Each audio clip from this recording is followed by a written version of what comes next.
Alanah telah dipindahkan ke ruang perawatan. Sang ibu mertua menjaganya dengan telaten. Wanita itu menyuruh putranya untuk mengecek keberadaan baby triplets yang saat ini berada di ruang bayi khusus yang sebenarnya hanya dibatasi oleh sekat kaca saja. Elang memang sudah menyiapkan ini semua dari awal. Pria itu menyuruh pihak rumah sakit membuat ruangan khusus bagi istri dan bayi-bayinya. Setelah dilakukan proses operasi yang pastinya antara bayi dan ibunya akan dipisah sementara waktu. Terima kasih sayang, karena keberadaanmu membuat ibu akhirnya menjadi wanita yang sangat berbahagia hari ini dengan gelar baru sebagai seorang nenek dari 3 malaikat yang telah kamu lahirkan untuk kami. Hannah menyampaikan ucapan terima kasih kepada sang menantu. Baginya Alanah lebih dari seorang menantu. Wanita berusia 25 tahun ini merupakan jelmaan malaikat yang nyata di kehidupannya, juga untuk kehidupan putranya. Kehadiran Alanah bagi hidup Erlangga merupakan sebuah cahaya yang memberi terang bagi jalan Erlangga menuju ke arah yang lebih baik. Ibu tidak usah berpikir berlebihan seperti itu. Justru aku yang sangat bahagia mendapatkan ibu sebagai mertuaku, karena kasih sayangmu dan semua hal yang telah ibu lakukan akhirnya membuatku sadar jika cinta Erlangga memang teramat besar untukku. Sebelumnya aku menganggap bahwa dia adalah pria yang tidak pantas untuk kembali mendapatkan kepercayaan dariku. Alana membalas ucapan ibu mertuanya dengan tulus. Ia sangat bahagia setelah melewati 4 tahun dalam kesedihan. Tuhan menunjukkan kebahagiaan itu di akhirnya. 2 bayi laki-lakimu terlihat luar biasa tampan, sedangkan bayi perempuanmu sangat cantik sayang. Apakah wajah mereka tidak ada satupun yang mirip denganku ibu? Aku masih bisa mendengar suara dokter Lucia yang mengatakan jika bayi-bayiku mirip ayahnya. Kenapa putramu itu begitu serakah mendominasi wajahnya untuk diturunkan pada anak-anaknya? Hana tertawa renyah. Kebahagiaan menyelimuti hatinya. Ibu yakin ketika kamu hamil di trimester pertama awal, pasti hanya wajah Erlangga yang terbayang di dalam pikiran dan perasaanmu. Kebencianmu kepadanya bersanding dengan rasa cinta yang kamu miliki. Hana tersenyum. Dengan mudah ia bisa menebak jika apa yang dipikirkan Alana saat itu adalah apa yang ia katakan. Baru saja Alana terdiam mendengar ucapan ibu mertuanya. Semua yang dikatakan ibu mertuanya tidak salah. Saat pertama kali Dr. Felix Orlando menyatakan bahwa ia berhasil hamil, langsung saja wajah Erlangga hanya terbayang di pelupuk matanya. Padahal saat itu ia tahunya jika Felix menerima pendonor benih dari pria lain. Aku tidak mungkin menyangkal apa yang ibu katakan, karena semua itu adalah kebenaran. Alana berucap jujur, bukan waktunya lagi untuk menutupi perasaannya, mengingat saat ini adalah kebahagiaan yang tercipta di keluarga mereka.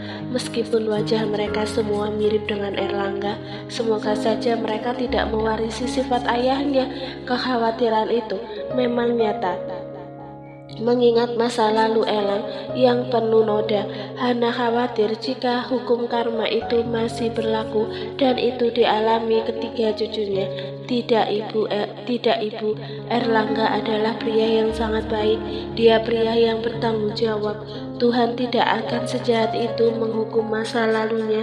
Jika itu dia lakukan, pasti saat ini bukan kebahagiaan yang Tuhan berikan, melainkan kesedihan. Tuhan memaafkan kami, tidak hanya Elang tetapi juga diriku yang sudah bersikap jahat dan egois, hingga pengampunan yang dia berikan berbuah dengan kebahagiaan yang kini kami terima.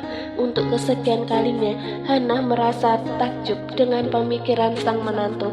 Meskipun Elang memiliki keburukan, tetapi Alanah tidak pernah ingin jika keburukan suaminya didengarkan dari orang lain. Ternyata suami istri ibarat pakaian yang saling melengkapi, dan menyembunyikan itu sudah merasuk dalam pikiran Alanah. Suara pintu terbuka membuat dua wanita itu menoleh. Terlihat wajah Dirgantara Abiyaksa yang penuh dengan kebahagiaan dan rasa haru ketika melangkah menghampiri ranjang pasien.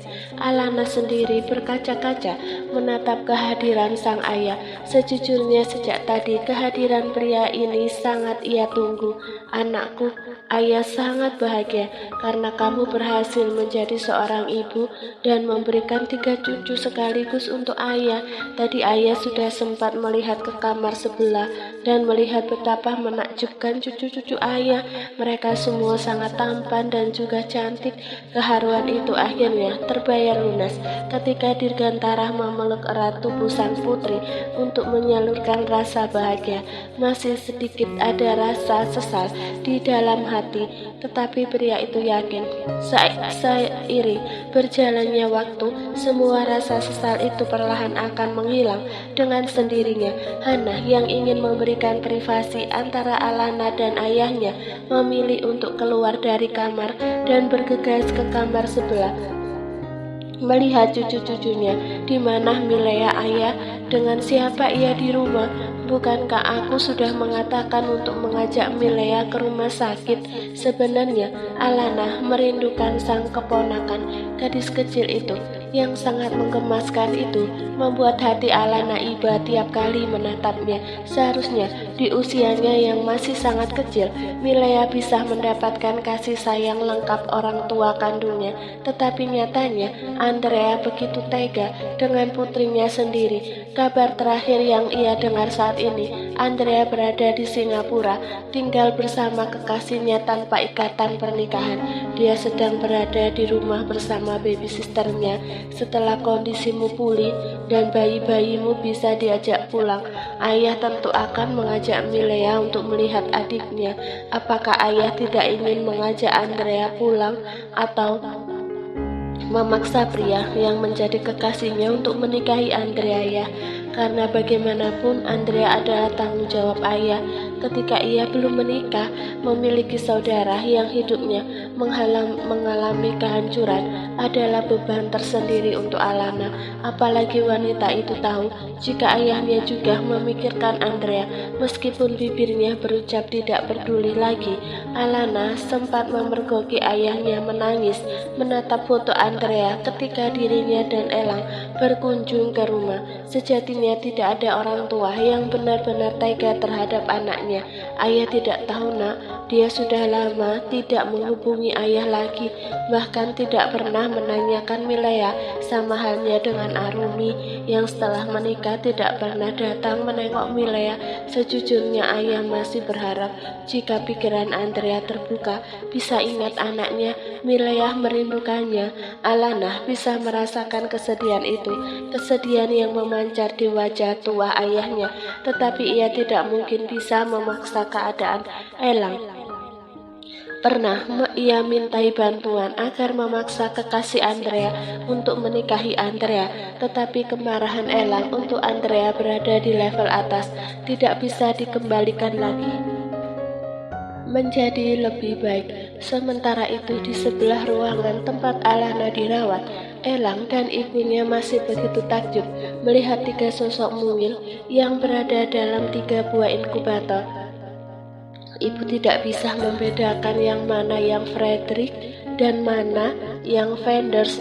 Mereka sangat mirip, berat badan dan tinggi lahir, juga tidak memiliki tanda lahir yang bisa menjadi pembeda. Hana sempat menatap bingung pada kedua bayi laki-laki Elang.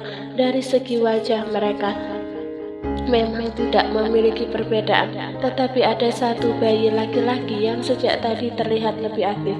Elang memberi nama bayi aktif itu Frederick, sedangkan yang lahir kedua adalah bayi laki-laki yang sangat anteng. Ia beri nama Fenders. Semoga saja ketika menjadi dewasa, mereka berdua bisa menjadi penjaga untuk adiknya El. Felicia sangat cantik.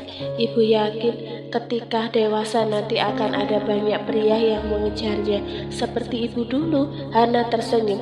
Elang menoleh ke arah sang ibu yang hari ini terlihat sangat narsis.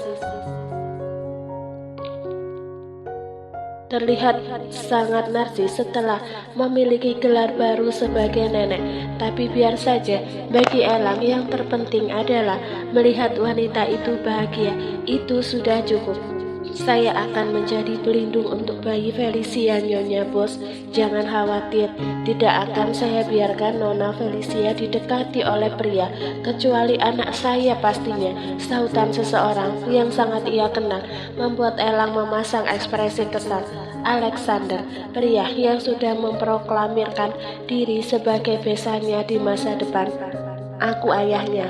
Kenapa harus meminta bantuanmu untuk menjaga putriku sendiri? Lagi pula apa kamu tidak sadar ketika Felicia sudah besar, kamu sudah tua? Berarti sama dong bos, Anda sudah tua. Alex buru-buru menutup mulutnya. Pria itu melihat ekspresi kesal di wajah sang bos. Hana hanya menggeleng, tentu saja tidak menganggap ucapan putranya dan Alex sebagai sesuatu yang layak dianggap serius. Wanita itu memilih untuk keluar dari ruangan dan pulang terlebih dahulu.